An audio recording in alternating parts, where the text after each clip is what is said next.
2026. Now let's kick it off with the Daily Nation this particular morning. And top story on the Daily Nation says 11 billion Kenya shillings looted from SHA matters healthcare. And 75 billion Kenya shillings, that is the amount paid to the Social Health Insurance Fund in the past 14 months. All right, and the Social Health Authority has lost 11 billion to fraud between October of 2024 and April of 2025, with private hospitals submitting the bulk of fake claims. The Ministry of Health audit has revealed, of course, that's a story on page 4 of the Daily Nation newspaper this particular morning, which continues to say that the Health Cabinet Secretary, that is Edin Duale, said that the 6-month period marked the height of theft within Kenya's flagship universal health coverage scheme. And the CS also admitted that when he took over the health ministry, he questioned why it was weeks, why it was, let's take that again. He admitted that when he took the Ministry of Health, he questioned why it was becoming what it was termed as mafia house. After 2 weeks, he reached the same conclusion. And, you know, in some of the services, like the maternity services, some hospitals claimed that all their deliveries were cesarean sessions, a figure that defies World Health Organization's standard. All right, and of course, we've seen that there has been back and forth since, you know, this particular scheme was actually introduced during when President William Ruto actually took the reins of power. You know, when Uhuru Kenyatta was actually in power, we used to have what we called the NHIF, and now it is the defunct NHIF. Of course, the Social Health Authority, that is SHA, which, you know, politicians who are allied to the government say, you know, a new scheme has to have, you know, hitches here and there. But people say, you know, a certain percentage of people say that SHA is working, and a certain percentage as well says SHA is not. So tell us through our SMS line to 3059 how, you know, how SHA is it working for you? Right, that story is exclusively on page 4 of the Daily Nation this particular morning. Now moving on to matters IEBC and the boundaries review before polls are not feasible. And Kenyans, that's actually the title on page 5 of the Daily Nation. And Kenyans will head into the 2027 elections using an electoral map drawn more than a decade ago, locking communities in entrenched patterns of unequal representation and a resource allocation. Now, the Independent Electoral Boundaries Commission, that is the IEBC, announced yesterday that it is deferring any substantive review of constituency and ward bound. The boundaries are moved with far-reaching consequences for the distribution of public resources, particularly through the National Government Constituencies Development Fund. Now, when the boundaries were last year reviewed in 2012, when they were last reviewed, that was in 2012, the formula largely reflected population distribution. Since then, Kenya's demographic landscape has shifted dramatically. Fast-growing urban and peri-urban constituencies now stretch the same baseline funding across far larger populations, resulting in lower bursaries per student, crowded classrooms, congested health facilities, and thinner development budget per resident. Right, that's what's up on where we are in matters, you know, the 2027 general elections. And of course, we remember that we actually had the by-elections, the first ever, you know, elections that were conducted in when the IEBC chairperson Erastus Edang'ethakon was actually in the office. You'll remember that last year, actually, the IEBC were doing, they were looking for commissioners and as well as the chairperson of the commission, where Erastus Edang'ethakon was actually elected as the chairperson of that particular commission, and of course 6 other commissioners, right? And we saw how the by-elections, that was in 2024, how they were conducted. Some say they were not free, fair, and transparent. Some cite that, you know, they were marred with violence. You actually saw in some part of the areas, the constituencies where they were having the by-election, we actually saw, cars vandalized, and people's businesses actually were looted, and that begs the question: can this commission actually conduct the general elections if that was actually the by-election of 6 constituencies? Can they actually conduct the general elections come 2027? That's the big question. Right, moving on to other matters here on the Daily Nation front page. Murdered tutor had survived another Al-Shabaab attack. Now, 2 years ago, Stephen Mosili, a teacher at Hulongo Primary School in Garissa, escaped by the skin of his teeth, a raid by suspected Al-Shabaab terrorists. The attackers also left a chilling warning they would return. Now, on Sunday, the father of 2 was shot dead by attackers at his rented house in Hulongo. Of course, I remember we had this particular story, towards the start of this particular week, and maybe the better part of the weekend, where, we actually saw a principal in a certain school in Garissa County, was gunned down by people alleged to be the Al-Shabaab. Now, the Al-Shabaab said that they left a warning, and today, Stephen Mosili who was actually a teacher in Hulongo Primary School in Garissa County, was shot dead, by the Al-Shabaab. And one may wonder, where the police officers in the area, given that, that particular occurrence happened just days before this particular person, was killed. And, the person actually cited that, the people alleged to be the Al-Shabaab actually said that they will be back. And actually, they came back and killed him. Right? Quite an unfortunate story at the end. Of course, we hope that justice and closure, will be served to the bereaved families and friends. Right? Now, the murdered was 35 years of age of the teacher who had been employed on permanent and pensionable terms for the year before his killing. That's quite an unfortunate story right there. Now let's take a look on what's making headlines in the Standard newspaper this particular morning. And top story on the Standard newspaper, and of course, there is a picture there of the Inspector General of Police, that is Douglas Kanja. And Douglas Kanja is a man who's actually had several scandals in regards to the excesses made by the police.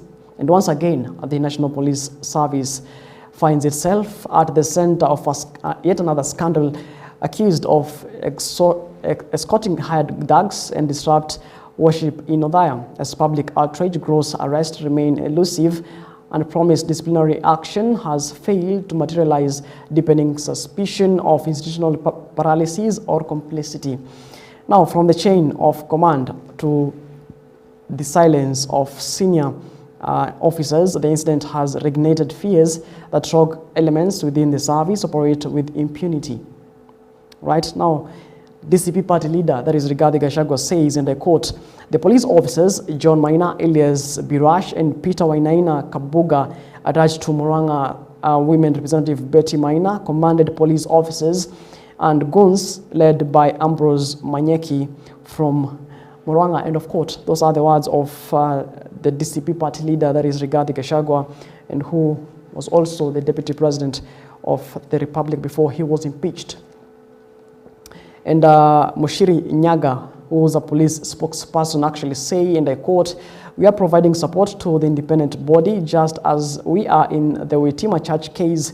There are incidences that must be conclusively dealt with.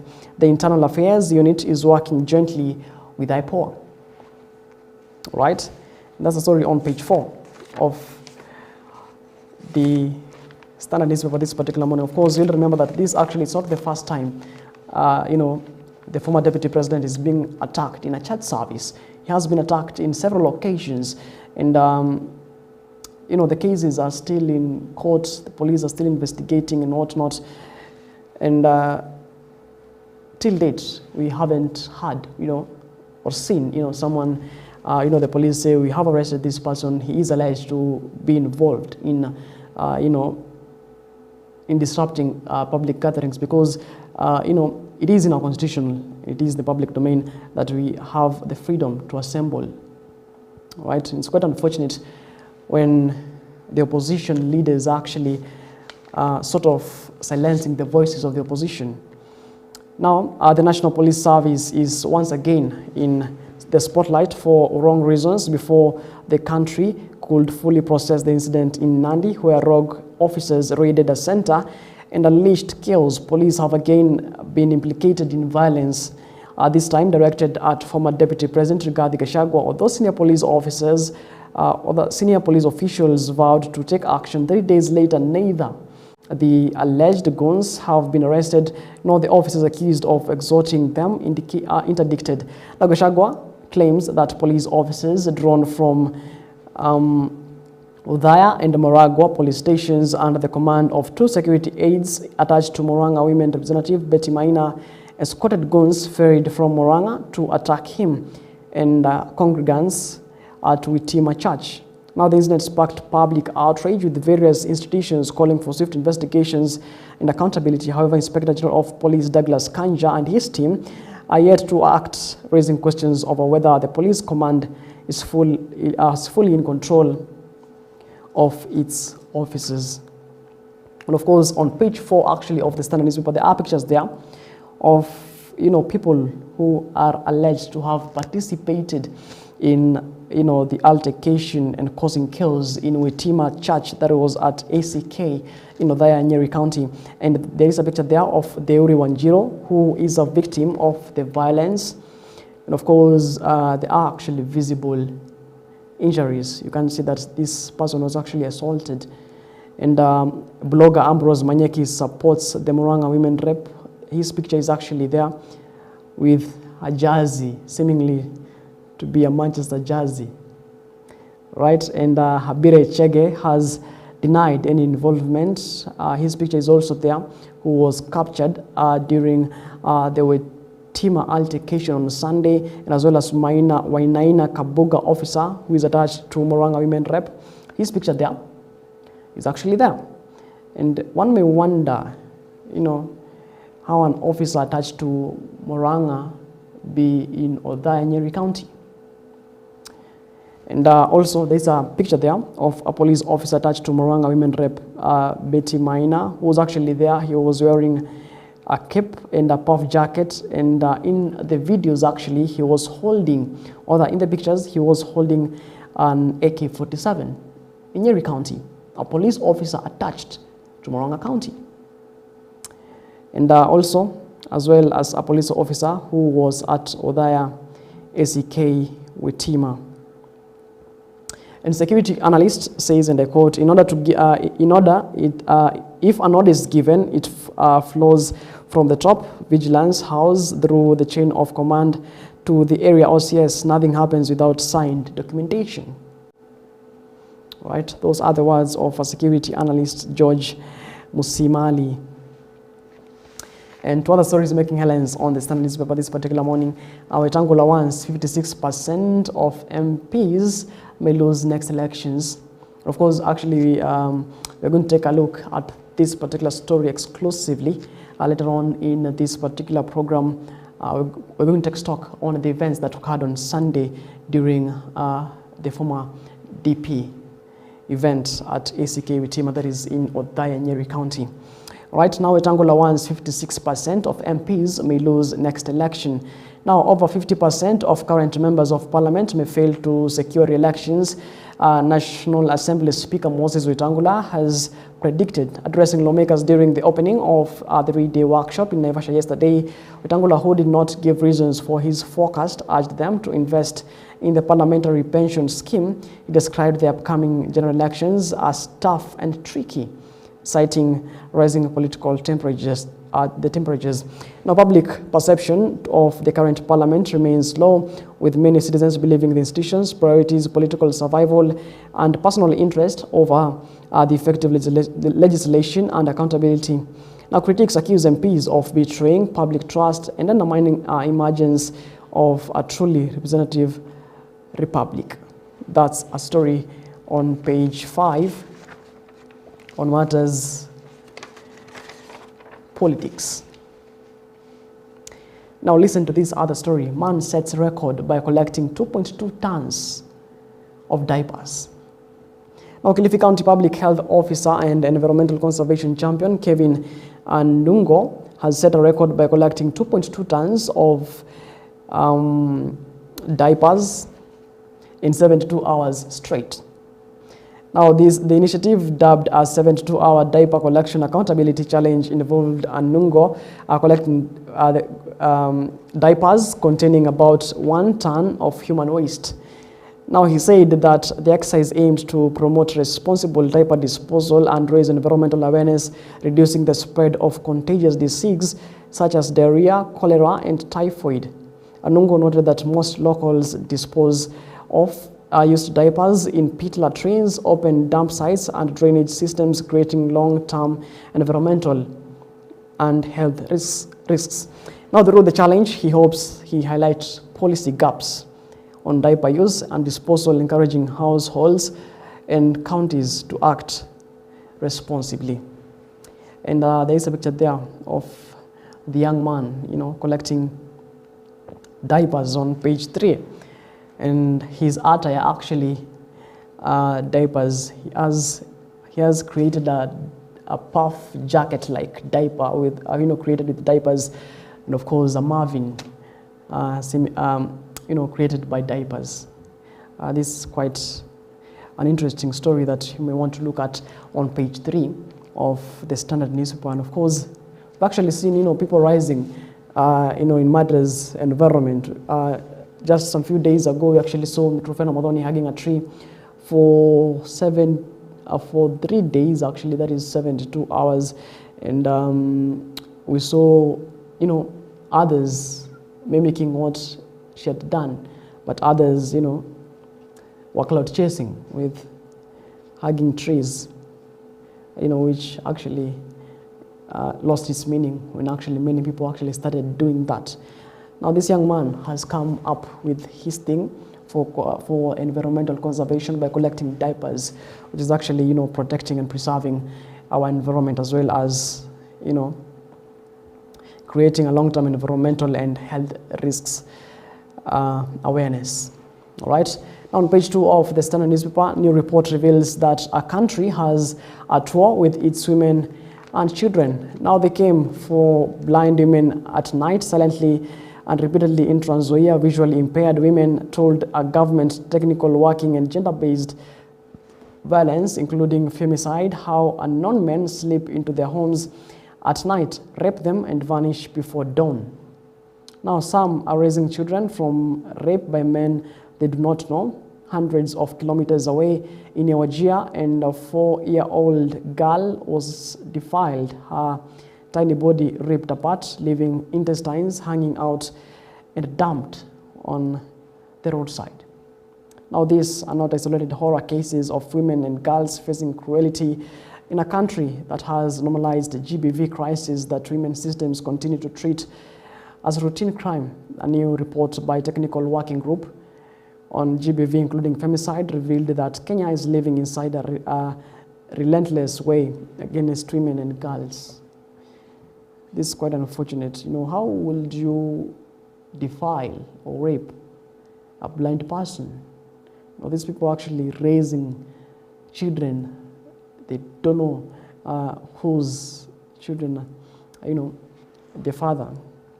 It's quite unfortunate how inhumane people have been defiling, even a child. It's quite unfortunate. And we hope that, that justice will catch up with these persons who are actually, orchestrating these cases. Now, 34% of women in Kenya have experienced physical violence since the age of 15. That is according to KDHS of 2022, and 77% of femicide victims are killed by someone known to them. Husbands are the leading perpetrators, and 66% of the perpetrators are aged 18 to 35, with 3% below 18, pointing to early onset of harmful gender norms. Now, homes of the most dangerous places, husbands account for 40% of intimate partner violence cases, and as well as counties with highest femicide cases as of 2024 are Nairobi at 54, Nakuru at 43, and Meru at 30, and as well as Kiambu as at 29. Garissa, Lamu, and Mandera reported 0 female cases or the femicide cases in police records, and 578 femicide cases recorded nationally in 2024. That is according to NPS data. And Africa Data Hub reports 677 femicide cases between 2016 and 2024, highlighting data discrepancies, child development spike during school opening and closing periods. Now, hotspots for sexual exploitation: coastal counties, informal settlements, public transport like matatus, borders, and as well as learning institutions. Now, key gaps identified are weak police response, lack of survivor support, no central GBV database, femicide not recognized as a distinct crime. And of course, this week, weak police response does actually not started now. It is a matter that actually started a while ago. You know, when you reflect on the cases that have happened in the country in recent years, police always come later. And when there are protests, you find them there, ahead of you. It's quite unfortunate. And that particular story wraps up our newspaper review this particular morning. This is exactly 57 past the top of the hour. Of course, 3 minutes to the top of the hour. We are taking a short breather here on the program, Morning Live. My name is Martin Macharia, but when we come back, we're going to discuss matters to do with the state of the nation and what actually happened in Othaya, that is Nyeri County, during a public gathering in a church where former deputy president, that is Rigathi Gachagua, was actually, his meeting was actually, the police and the goons orchestrated that particular gathering where we actually saw women, children, running for their lives. Quite unfortunate. And we're going to take stock on that particular matter. Don't go too far.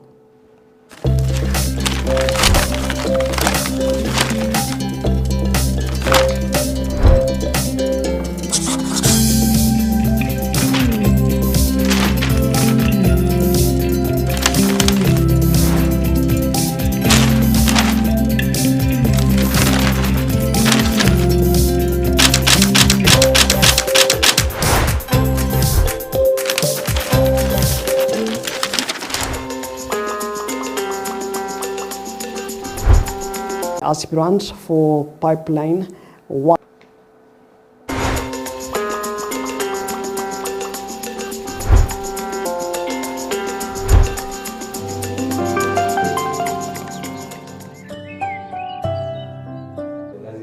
Ama niweke hapa chini.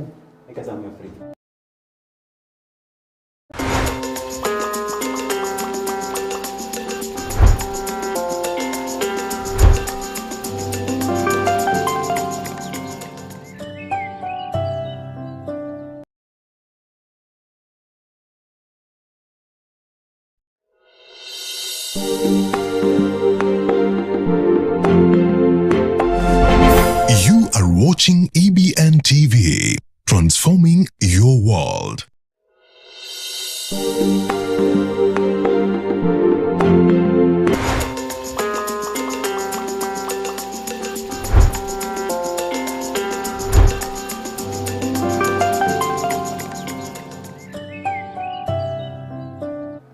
Right, welcome back to the program, and we do apologize for that technical hitch. I don't know why, Satan is actually tempting us here on our studios. All right, I'm joined by Daniel Mutua, who is an aspirant, MCA aspirant for Pipeline Ward, and this particular morning we're going to discuss matters state of the nation, especially what happened on Sunday at ACK with Tima Church, that is in Othaya, Nyeri County, right, where the former deputy president, that is Rigathi Gachagua, was actually attacked by people he termed as goons, accompanied by police. Good morning, Mr. Daniel Mutua. Morning. And many thanks, of course, making time to be with us here on the program. Okay, I say thank you for inviting me to your studios, and I'm ready to tackle the state of the nation. All We have a right. lot of things that have taken place in Kenya right now. All right, thank you so much. And of course, I was to be joined by Dennis Munyao, popularly known as Afande Dino, who's also an aspirant, MCA aspirant for Imara Daima Award, but unfortunately, he has sent his apologies. He won't make it to be here on time because of some reasons. Of course, we do apologize for that, but we shall reschedule that for some other time. Now, Mr. Daniel, let's face it, there were police in Nyeri County. We saw JK vehicles actually in the videos shared to media houses that particular day. Now, these police officers are actually paid with our money, the taxpayers' money.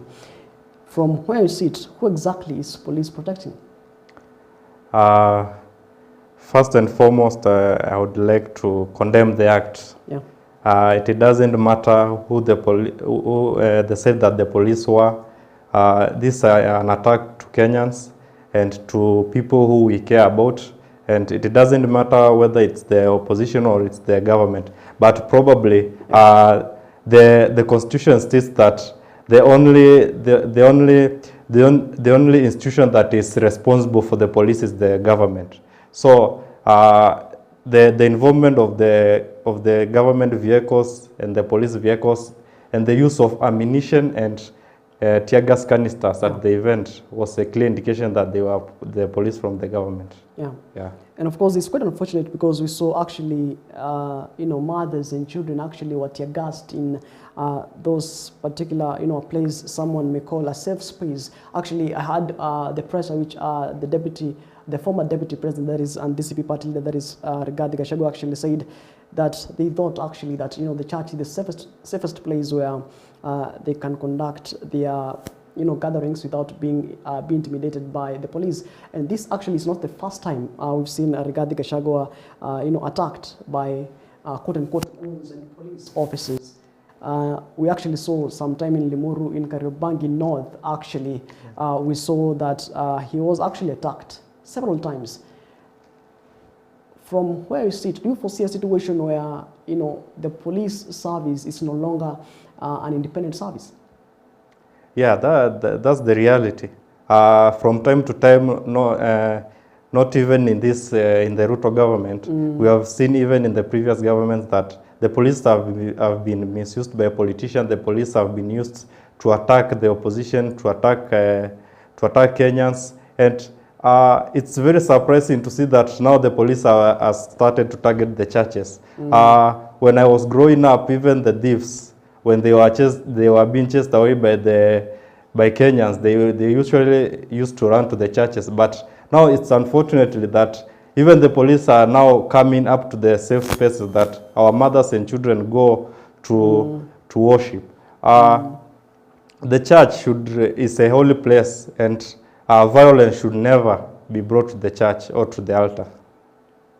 And speaking of, police have actually used, we've witnessed police excesses, especially during the 2024 demonstrations, the June 25th demonstrations, the anti-government demonstrations, which were also witnessed in the better part of 2025, where we saw police excesses. We can't deny that. It is in the public domain. And from where you sit, actually, the police, do you foresee a situation where, the security officers actually, getting orders from the higher officers? Yeah, probably. And this stops to the president that the Constitution says that the president is the commander-in-chief. So the president appoints the inspector general, he also appoints all the police bosses. So that means that if the police are doing the things that are unlawful, it means that they have orders from above. Yeah. And speaking of, getting orders from above, the IG, that is Douglas Kanja, who's the Inspector General of Police, actually he's headlining the Standard newspaper this particular morning, and the Standard actually today says that, the National Police Service is actually yet another scandal.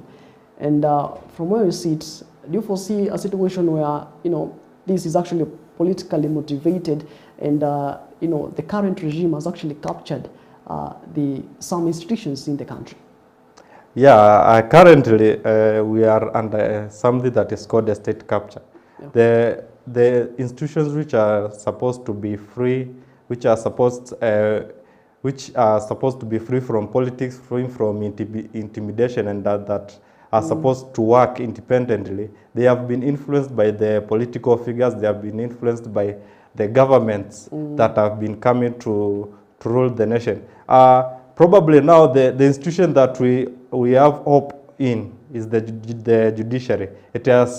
It's not completely compromised, but we have several individuals who have been compromised. So on the police, it is very clear that the police, especially the police that deal with the wananchi, they are no longer free to follow the constitution. They only get orders from above, whether the orders are right or they are wrong. Whether they follow the constitution or they don't follow the constitution, they have to follow what their masters tell them. Yeah, and you know, I've heard some politicians allied to the government and some bloggers actually say that, you know, this was actually stage managed. They say that, you know, the Rigathi Gachagua planned, you know, the gathering and planned actually people to come and disrupt his own gathering. From where you sit, what's your take? Yeah, I can agree with that to some point, but according to the damage that there was witnessed at that event, I don't think a person who is sane and who has a good mind can destroy his or her property to that extent. The property that was destroyed there is in excess of 20 million. So I don't expect anyone to destroy his or her own property to that extent. And also, how did Gachagua access guns? How did Gachagua access tear gas canisters? And how did he access GK vehicles? And it's very clear that various police officers have been unmasked, and even their phone numbers have been shared. And this is clearly a PR move by the police unit to try and convince the public that Gachagua is trying to seek the sympathy votes. And this is very worrying. No matter whether they attack the opposition or the other way around, we have innocent people who serve there. We have been seeing women and children crying at the church because of tear gas. We have been seeing several children fainting because of tear gas. These are innocent people. This is a person who even doesn't know what politics means in this country. So I think that's the government bloggers and the media are trying to portray Mr. Gachagua as a person who is trying to create a sympathy vote. Yeah. Actually, good point there. I actually had, you know, Kiambu Senator, that is Karungo Dango, actually said that if Rigathi Gachagua had planned his own gathering to be attacked, you know, his own motorcade, the convoy, was actually vandalized, the vehicles. And he was saying that, you know, if at all, you know, the deputy president attacked himself, he cannot, you know, vandalize his vehicles at his own expense. So, great point right there. Now, there is a statement where 2 days ago, where Onesimus Kipchumba Murkomen issued to the media, and as he said in the quote, "I have noted with great concern the incident at Wetima ACK Church in Northern Nyeri County. Violence anywhere and at least of all in a place of worship is unacceptable. I have spoken with the Inspector General of Police, Mr. Douglas Kanja, who have assured me that investigations are underway with the agency with this matter deserves, and that the perpetrators will be brought to justice. The police must move without fear or favor and deal decisively with the sponsors and perpetrators of this act without regard to their status in society or political affiliation. As a government, we remain firmly committed to upholding the tenets of democracy, including the right to lawful assembly and freedom of worship. I urge members of the public in the area to remain calm as law enforcement agencies address the matter." End of quote. Those are the words of Onesimus Kipchumba Murkomen. Now, from where you see that, now that begs the question: can police investigate its own police? Not really. I don't think that the police can investigate its own people. And I think this is the mistake that we did as Kenyans. We created a body that we thought it would be free from intimidation, that we thought it will be free from any influence. Unfortunately, IPOA has failed not once but severally to prove that it is independent and that it can offer justice through its police officers who have violated the law. And we have not seen in any recent case that a police has been jailed for whatever they have done. Taking into consideration that in the protest that we had in June 2024 and June 2025, we have had several young people that have been massacred, and up to date the families have not had justice. So this raises the question that is it time that we review the formation of IPOA and we review its constitution or the laws that govern IPOA? Yeah. And you spoke about the 2024 anti-government protest, and I remember that that's actually when we saw plainclothes police officers, which the court actually said that it is unlawful for police officers, to come to protest without full police uniform. And we've actually seen this in, these attacks, especially in the other case that was on Sunday. We actually saw a police officer firing with an AK-47 rifle at protesters, live ammunition. And so what's your take on, the plainclothes officers? You can't identify if, this is a police officer or a goon. On the issue of plainclothes officers, this issue has been very clearly been taken to the court, and the court has clearly said that the police should have uniform when on duty. Even at your workplace, if you have uniform to wear, you always wear it all the time. But it seems that in this government, they have come up with the tactic that the police can evade arrest, or they can evade responsibility of their crimes because they don't have their uniforms. And this now raises the question to Kenyans. For how long will we keep getting PR from these governments, from the IPOA and from all these police bodies? The judiciary stated very clearly that every police should have uniform on duty. But they are clearly violating in the view of the public, and nothing now is happening to them. The president is very aware that police officers are working without uniforms, and they are shooting live ammunition to residents. This is very saddening to see that we are heading to becoming a banana republic, because if the people that we expect to follow the law to the core, they are the ones that are leading the other Kenyans in breaking the law that they should maintain. This is very worrying. And speaking of the police and using tear gas and live ammunition, we actually saw many times that we hear the interior CS saying that the police actually there to do crowd control and whatnot. And in these public gatherings, we saw the police actually come there with live ammunition. So how can a live ammunition, help in crowd control? These are unarmed citizens. And now, from where you sit, how do you feel, like crowd control, should be conducted? Because many times that, when these attacks happen, they say they were doing crowd control, but in contrast, people actually are injured. People lose their lives. A crowd control is just a term that they use to evade their responsibility. For instance, the issue that happened on Sunday, that was not a crowd. Those are worshippers. Those are the people who went to the church to seek peace and to repent their sins to God. And saying that those were crowds, in fact, the police, they are the ones who went to disturb the peace in the church.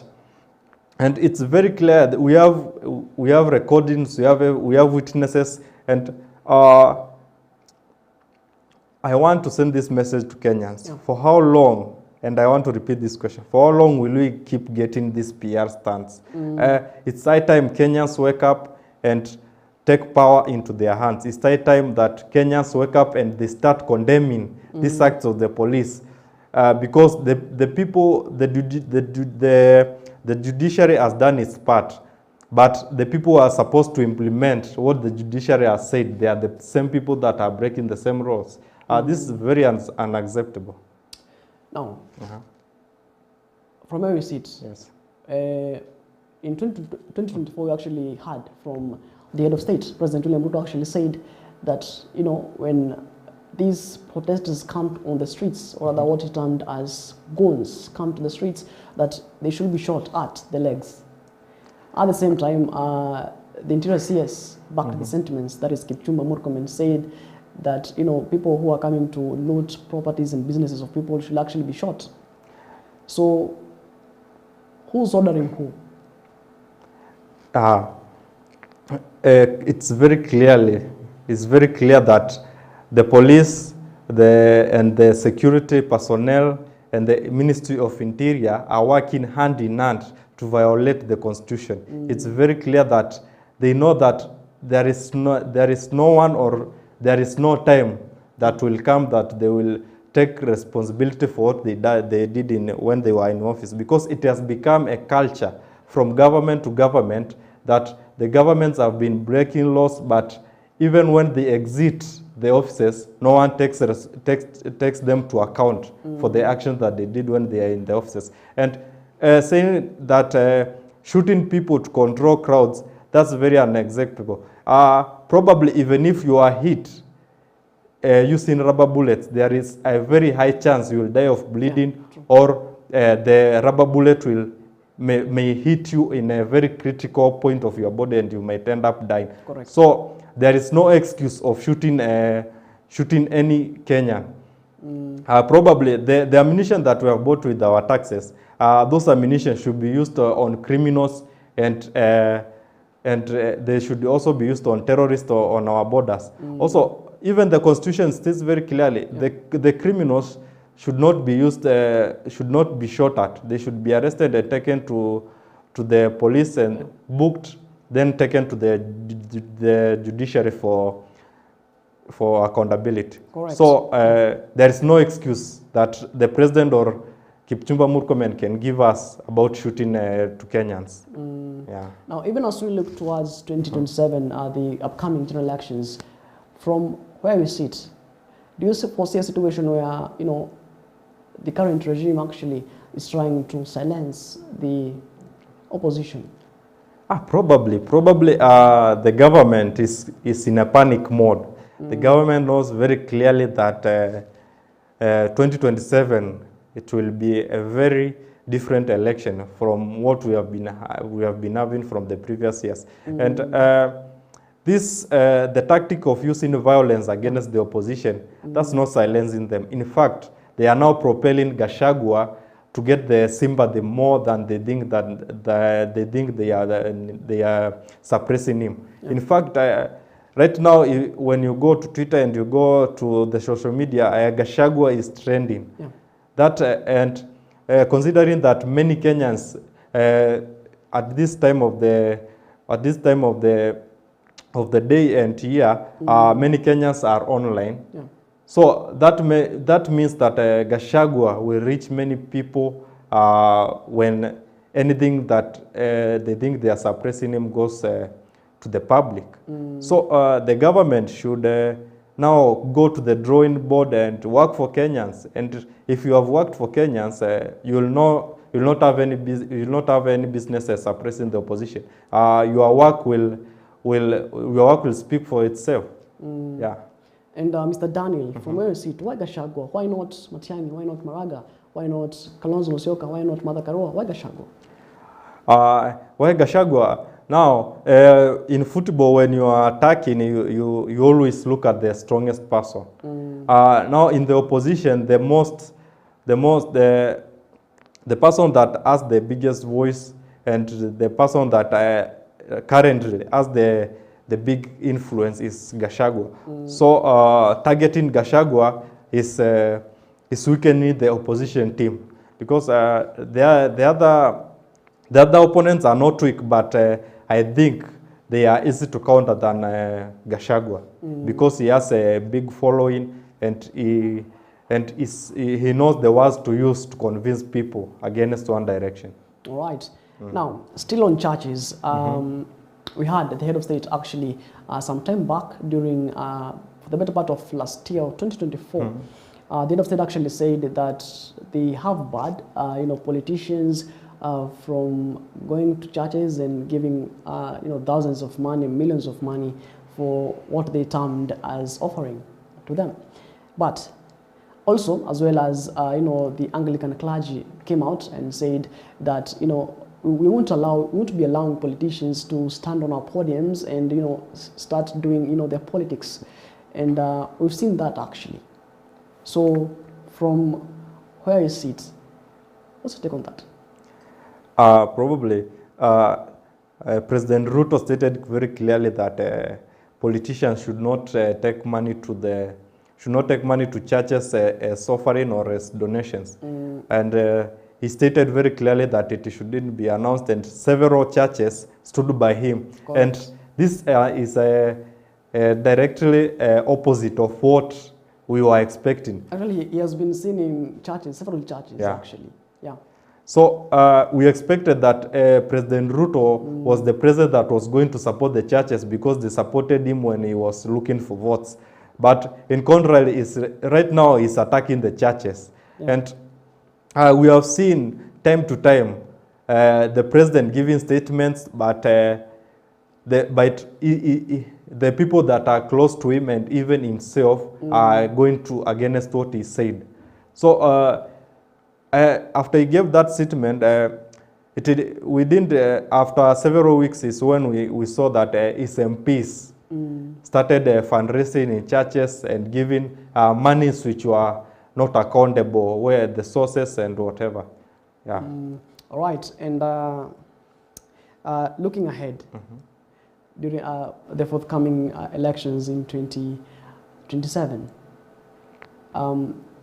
where are we at in terms of democracy? Of course, we saw how the by-elections were done last year.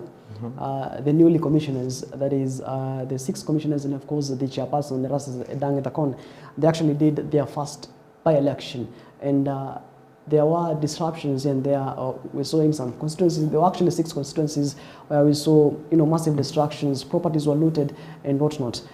From where we sit, do you foresee a situation where this IEBC, the commissioners and of course the chairperson and the commissioners as a whole, can conduct the general elections 2027, given the impact that the by-elections which were held last year were conducted? Probably as an aspirant in Pipeline or the MCA, I have searched with several aspirants in Pipeline and across Kenyans, young and old. And the worry that we have as aspirants is that IEBC has proven that they will not give us a very credible and fair elections. And we are very worried that if issues that were raised in this by-election are not tackled before we head to 2027, it's less than 15 months now towards the election, and we have not seen an IEBC putting up a tribunal or putting up a questionnaire to all aspirants or calling the people that participated in this by-election and handling the issues that were raised. All I can say is that Kenyans, nobody is coming to save you. Gachagua will not save you. Kalonzo will not save you. We are the ones that will save ourselves. You are the one that feels the pain when you go to buy that mkate and the tax is high. You are the one that feels the pain when your payslip is dismantled by several taxes and which you don't benefit from. So it's high time Kenyans take up matters into their hands, register as voters. Even if we don't have faith in the IBC, let's do our part. Let's pick our voting cards and let's vote, and let's leave the other thing to the IBC. We see what they can do. Let them prove us wrong, or let them prove us right, that that the doubts that we had in them were correct. All right, and we spoke about the churches and the forthcoming elections, and we've actually seen the leaders actually before they get into power, they start with churches. We've seen the likes of President William Ruto. He was a very prayerful man. He used to go to churches and seek prayers and whatnot. Now, when he came to power, he started castigating the same church that he was going during the campaign trails. Now, Gachagua is actually, going to the church. If Gachagua is to be elected president, do you foresee this is actually a trend that is coming along? Yeah, basically, I think that the politicians that we have, they are not from heaven. These are the same people Yeah. that we have been having. These are we usually call them the descendants of Moi. These are people that have been in the system, and the same things that Ruto has been doing, they are following just the same script. The script that Moi followed is the same script that is being followed right now. So we are seeing Gachagua now heading to the churches in the hiding that is going to worship, but in reality, what happens is that the pastors and the bishops, when they usually tell the politicians that we're only giving you a chance to greet the people. Yeah. But what towards the end is when politics, insults come at the end. So it's high time the church now decides in one voice that politics is banned in the churches. But unfortunately, we have greedy pastors and we have greedy bishops who keep allowing this to go on and on. All right, and you spoke about trending script that has been going on. We've actually seen during Uhuru Kenyatta's administration, the deputy president seemed like then a deputy president, that is the now president, the incumbent president, that is President William Ruto, was actually seemingly like he was being sidelined in that particular regime towards the second term of their term. And we've actually seen that in President William Ruto's regime, where we saw Gachagua was actually sidelined and later on he was impeached. During Uhuru Kenyatta's regime, when they were coming to power, they said no handshakes, but there were handshakes. And of course, there were handshakes, and that actually made President William Ruto to sort of part ways with the then president, that is Uhuru Kenyatta. Yet that again was actually witnessed in Ruto's administration, where they shook hands again in what they termed as a broad-based agreement with the late Right Honorable Raila Amolo Odinga. Is this a trend where they say, we cannot support this guy? Actually, when he was doing his campaign trails, he used to say that no handshakes, what he used to call mkatenusu, and whatnot. But when he actually came to power, he came up with something else, uniting Kenyans. He wanted to unite people.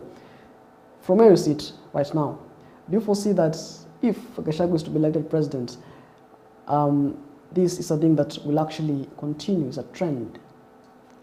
To start with that, Gachagua right now is not allowed by the constitution to vie as president. Correct. But let's say it's said that never say never. Yeah. You never know what happens in the future. So what if Gachagua is elected president? I'll not be surprised to see whatever is happening right now with the Ruto to happen with Gachagua, because these are the same people that are cut from the same cloth.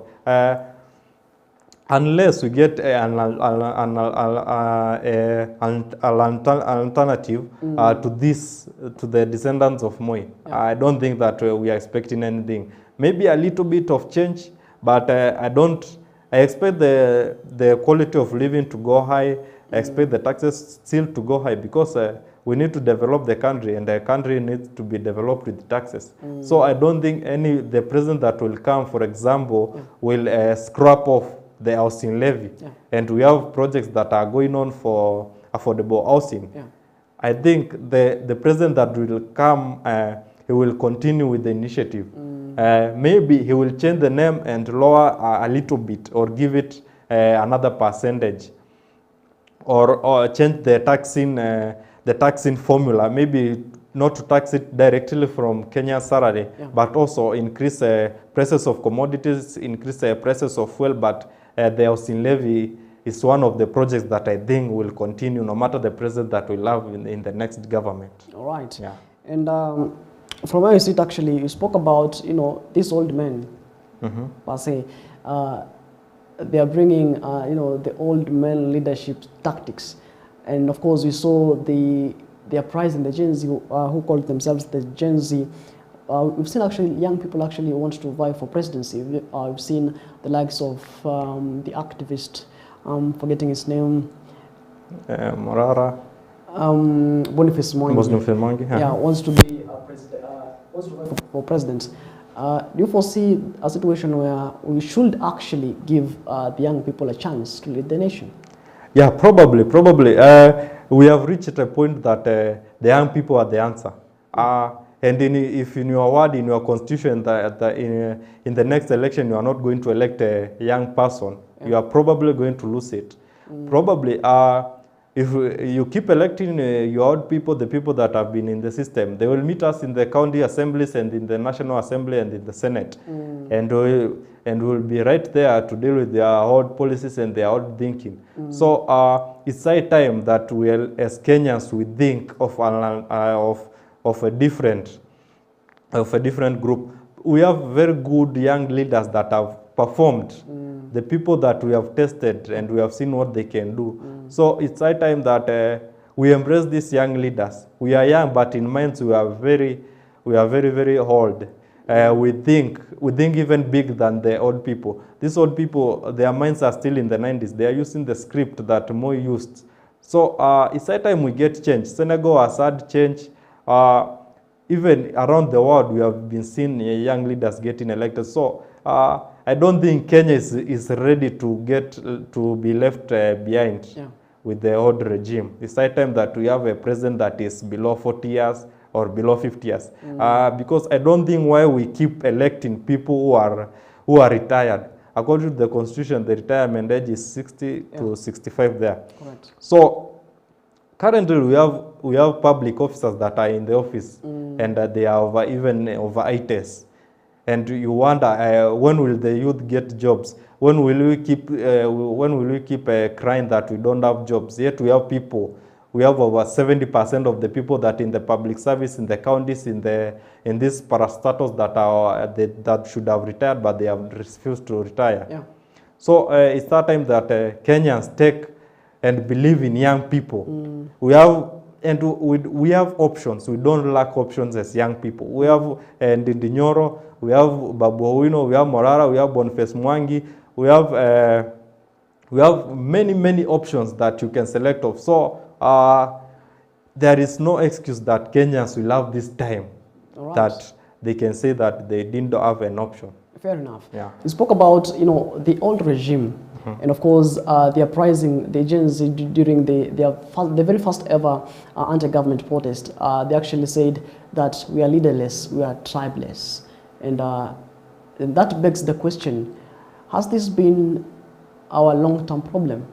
People being tribal. Actually, we've seen in most elections, people say, I'm a kingpin of, this particular region. I'm a kingpin of Mount Kenya. I'm a kingpin of Nyanza region. And when actually, people go for campaigns, they give, this Mama Mboga, 1 kg flour, they give them, beans and whatnot. And then the Mama Mboga actually votes for this person. And, the Mama Mboga will never see this person again for the next 5 years. Do you foresee a situation where, is this our problem, where we vote for people based on who in Mtwetu? Yeah, probably. Tribalism has been the core of our problem. Tribalism has been the core of corruption. So if we want to deal with the corruption, let's start with dealing with the tribalism. Yeah. Because we have been having leaders that are elected because of their tribe. You vote for an incompetent person because of their tribe. Someone is caught in a corruption scandal, but he hides behind a tribe. When he gets caught by the judiciary, he now finds homage behind his community. He says, for example, the Kikuyu community, we are getting attacked, with the Kamba community, we are getting attacked. And to Kenyans, even if we want to be tribal, how many people do we have in our tribes that are qualified? Is that the only person that we can get from our tribe? For example, in Pipeline, we have a Kamba MCA.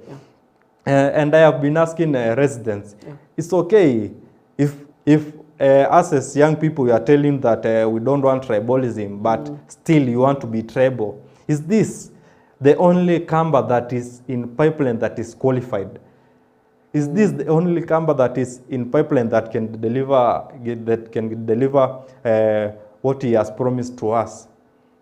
And the people are probably people are getting up, and they are now opening their eyes. So in a constituency or in a ward, the leader that they elect represents is like an average of the people that are living there. So kama uko na leader wenyu ni danda, it means that the residents or the people in that constituency, that's the level, the average person that in that constituency thinks like that, and they can work like that. And to the other thing of giving of bribes and tomatoes, ungas, cabbages, you have to ask yourself, do you want to eat your road right now, or you want unataka tukule barabara sahi na wewe, ama unataka nikujengee barabara in future? Good question. So hakuna mwanasiasa akona pesa ya kuharibu. There is no politician that has a lot of money that he can donate to the public. Probably if I use 2 million in my campaigns, that's an investment that I have done to that campaign. So when I get to office, I look back and get that money. Probably many politicians get loans. The loans have to get paid. So it's that time we choose leaders not looking at what they have at hand, but what they are offering us in future. All right. Yeah. Even as we wind up, Mr. Daniel, your parting shot. Yeah. And where are we at as a nation, and where are we heading? As a nation, we have tunafaa tujiite kama mkutano. We are at very critical point, and 2027 is the defining moment for the future of our kids. 2027 is the defining moment of the country that we retire in. As the young people and as the old people, we have to come together. Let's not fight. Let's come together. Let's think as one. Let's think of how we are going to change this nation. As a nation, we are heading to the wrong direction, and this nation, it's not even in the, it's not leaning against this government. Time to time, the government that we have been having, they have been heading this country to the wrong direction. So it's that time that, as us, the young people and the old people, we work together to change this nation. And my parting shot to the residents of Pipeline and Embakasi is that I am Daniel Mutua. I will be vying for MCA Pipeline. I am young, I am energetic, I am learned, and I know what should be done in a country and what should be done in a constituency and in a ward. So it's that time, Pipeline residents, you elect the young people. I have heard your cry. For long, you have been crying that you have been changing leaders from tribe to tribe, from party to party, but they have been failing us. So Pipeline, the change is here, and the change is Daniel Mutua. All right, thank you so much. And of course, we shall be having an interview, maybe, even as the onset of the campaigns, maybe during the 2027 elections near, we shall be having maybe a conversation. Okay. Come and tell us your manifesto and what you want to do to the people of Pipeline. Thank you so much. I was joined by Daniel Mutua, who's an aspirant, an MCA for Pipeline Ward aspirant, who was joining us this particular morning. We're discussing matters state of the nation, of course, most especially in regards to what happened in Nyeri County, that is there with Tima ACK, where the former deputy president and also the Democracy for Citizens Party leader Rigathi Gachagua was actually attacked. We actually saw women and children being tear-gassed with what they termed as guns, accompanied by police. All right, just in case you missed out on this particular conversation, you can actually get that on our Facebook page at EBN TV Kenya, and as well as on YouTube. We are live on Facebook and as well as on YouTube at EBN TV Kenya. Thank you so much for your feedback here on Facebook, but because of the interest of time, I won't be able to sample your feedback, but we do appreciate your feedback here on EBN Television. We've been watching Morning Live, and on behalf of the entire team that made this particular broadcast a success, tunasema asante sana. Do yourself a lovely day. Enjoy the rest of your viewing, and as always, let's do this again when God says we do.